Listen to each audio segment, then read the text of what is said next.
Hey Zoners, kembali lagi nih di Uzon Tech bersama gue Faisal. Di tangan gue sekarang udah ada dua smartphone high-end kelas menengah ke atas dari Xiaomi 14T, 14T, dan juga 14T Pro. Jadi kedua smartphone ini resmi di Indonesia, dan untuk pertama kalinya versi Pro-nya ini masuk nih ke Indonesia setelah skip di 12T dan juga 13T. Terakhir Xiaomi itu ngebawa seri Pro itu di Xiaomi 11T Pro deh. Ya, 2021, sekitar 2021-an. Keduanya dijual sama-sama punya dua varian. Xiaomi 14T punya RAM 12GB dengan storage 256 dan 512GB yang harganya 6,4 juta untuk versi rendah 256GB dan 6,9 juta untuk versi 512GB-nya. Sementara Xiaomi 14T Pro sama punya 12, 256 dan 12, 512 yang harganya mulai dari 8,4 sampai 8,9 jutaan. Kalian pasti banyak yang nanya nih, gue mendingan beli 14T yang lebih murah atau 14T Pro aja?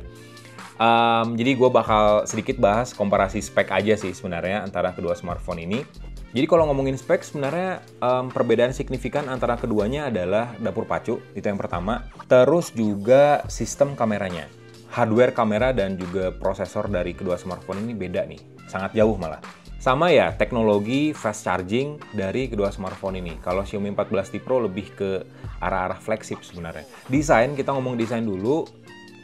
Xiaomi kasih desain yang agak berbeda antara Xiaomi 14T dan juga 14T Pro. Kalau 14T Pro perbedaannya di bodi belakangnya dikasih sedikit lengkungan di tepian kiri dan kanan. Sementara Xiaomi 14T lebih kayak Redmi Note 13 Pro yang 5G. Jadi serba datar.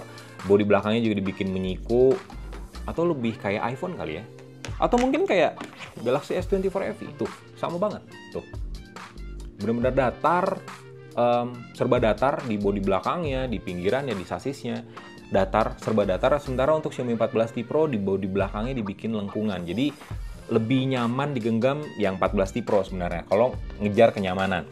Dan untuk dimensinya sendiri, Xiaomi 14T lebih ringan 193 gram dibandingin sama yang versi Pro yang mencapai 209 gram, dan juga untuk tipis ya pasti lebih tipis di Xiaomi 14T. Secara kasat mata nggak kelihatan banget, tapi kalau di atas kertasnya Xiaomi 14T Pro ini ketebalannya 8,4 mili, sementara Xiaomi 14T 7,8 mili. Keduanya sama-sama udah ngantongin rating IP68, jadi tahan air sedalam 1,5 meter selama 30 menit dan juga terpahan debu.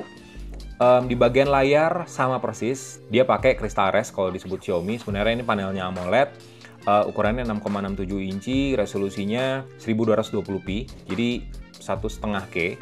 Terus juga udah punya kedalaman warna sampai 68 bit, 68 miliar warna, udah ngedukung Dolby Vision, HDR10 Plus juga udah, dan tingkat cahaya layarnya persis di 4000 nits pada Pix Mode.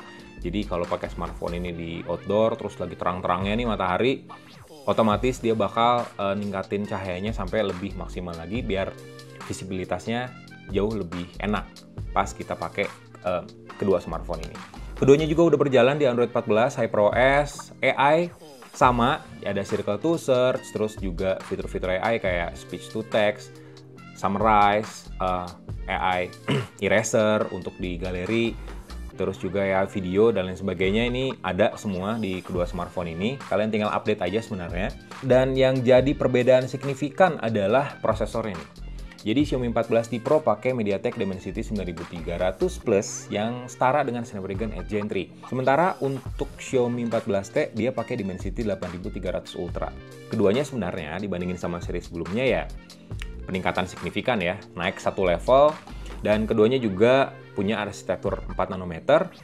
Terus kalau kalian nanya seberapa kenceng, nah gue nyobain Antutu aja sih sebenarnya untuk ngetes secara skor ya performance dari kedua smartphone ini. Nah untuk Xiaomi 14T Pro skornya benar-benar mendekati Snapdragon 8 Gen 3, 2 jutaan poin. Skornya justru ya tertinggal cukup sangat jauh sih, 600 ribuan poin. Jadi ini 1,39 juta.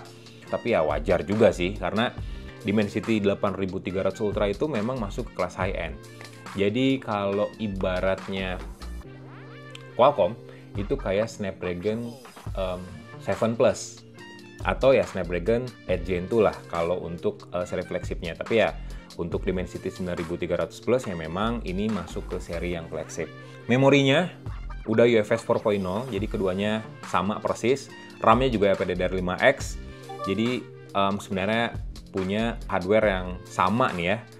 Yang sama kencengnya lah, bisa dibilang antara Xiaomi 14T dan juga 14T Pro. Baterainya sama-sama 5000 mAh, tapi fast chargingnya berbeda. Kalau Xiaomi 14T cuma 67 watt aja pakai kabel, belum support wireless charging, sementara untuk 14T Pro fast chargingnya 120 watt dan juga wireless charging 50 watt. Nah, menariknya kalau kalian beli pas pre-order kemarin, dapat juga tuh pad wireless chargingnya yang punya daya sampai 50 watt. Perbedaan signifikan yang rasanya bakal berbeda sebenarnya di bagian kamera. Kamera Xiaomi 14T Pro ini pakai sensor Light Fusion 900 yang sama dengan Xiaomi 14, 50 megapiksel, udah support OIS, terus juga ada telefoto 50 megapiksel yang bisa optical zoom 2,6 kali maksimal. Terus juga kamera ultrawide 12 megapiksel dan kamera selfie 32 megapiksel. Xiaomi 14T sebenarnya secara resolusi sama nih, 50, 50, 12, wide, telefoto, dan ultrawide. Kamera selfie-nya juga 32 megapiksel. Tapi untuk telefoto, Xiaomi 14T ini maksimal optikalnya sampai 2 kali. Kamera utamanya udah support OIS juga. Di Xiaomi 14T Pro sensornya lebih besar dibandingin sama Xiaomi 14T. Lensanya sama, pakai Leica Summilux, jadi lebih bagus lah ya, bisa dibilang jadi upgrade juga dibandingin sama seri sebelumnya yang pakai Leica Summicron. Tentu ya harga juga sih, beda 2 juta di antara Xiaomi 14T dan juga 14T Pro. Kalau kalian punya budget yang lebih banyak, lebih memang butuh smartphone yang awet gitu ya, smartphone high-end yang awet, ya sebenarnya mendingan Xiaomi 14T Pro aja sih. Apalagi ya buat kalian yang pengen HP kenceng, terus juga budgetnya agak sedikit rata kiri untuk sebuah HP kenceng dan ukurannya juga normal ya, sedang 6,67 inci untuk layarnya, ya smartphone ini sebenarnya jadi pilihan yang pas. Ketimbang kalian harus beli Xiaomi 14 yang masih tinggi harganya tapi juga lebih compact, kan nggak semua orang juga ya suka smartphone flagship yang compact. Tapi ya kalau budget kalian agak lebih rata kiri lagi, lebih tipis lagi, tapi pengen punya kualitas yang sama, hampir sama bagusnya, ya Xiaomi 14T sebenarnya udah pas banget sih. Secara kemampuan AI, terus juga baterainya sama, 5000 mAh, layarnya juga dibikin sama. Paling ya, gue sebenarnya agak kurang sreg dengan desainnya aja sih. Desainnya terlalu Redmi banget ya. Buat gue nih, beda banget. Beda banget memang, agak lebih berkelas di Xiaomi 14T Pro. Terus prosesornya juga ya hampir sama lah kencengnya, tapi ya yang penting lebih baik dibandingin sama Xiaomi 13T. Cuman ya fast chargingnya nih masih 67 watt, padahal ini udah Xiaomi series ya, bukan Redmi series, jadi dibikin setara dengan Redmi. Ya memang ada beberapa plus minusnya dari kedua smartphone ini, tapi tergantung budget kalian nih. Seperti yang gue bilang tadi, kalau budgetnya agak tipis, mendingan ditabungin sisanya, ya Xiaomi 14 sih sebenarnya udah cukup banget. Tapi ya kalau butuh yang hampir flagship nih, high end yang hampir flagship, 14T Pro jadi pilihan yang pas. Dengan harga 8,4 juga udah cukup sih yang 256GB. So gitu aja sih komparasi singkat, spek doang dari kedua smartphone ini, Xiaomi 14T dan 14T Pro. Like video ini, kasih komen, share juga jangan lupa.